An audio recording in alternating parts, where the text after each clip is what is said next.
Pinag-initan ngayon ang pagbabalik sa ere ng ABS-CBN sa All TV. Matapos mapansin ng publiko ang sunod-sunod na pagpapalabas ng kapamilya program sa naturang Free TV channel.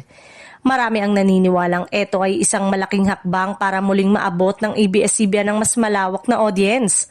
Matapos ang pagkawala nito sa traditional free-to-air television noong mga nakaraang taon.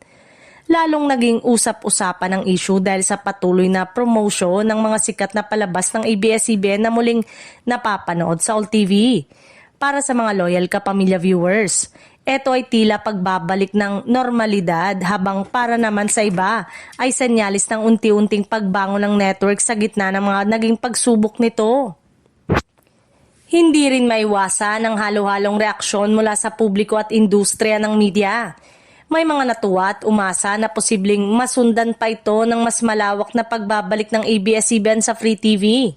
Habang ang iba naman ay nagmamasid kung magiging pangmatagalan ba o partnership ng network at All TV.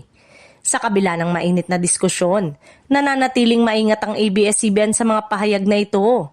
Wala pang malinaw na detalye kung eto ba ay hakbang patungo sa mas malaking pagbabalik sa ere o bahagi lamang ng kasalukuyang content partnership ng kumpanya upang patuloy na maihatid ang kanilang mga programa sa publiko. Gayunpaman, malinaw na muling naging sentro ng atensyon ng ABS-CBN sa telebisyon. Ang pagbabalik ng mga palabas nito sa All TV ay nagbigay ng bagong pag-asa sa mga manonood at muling nagpasigla sa usapan tungkol sa kinabukasan ng Free TV sa Pilipinas.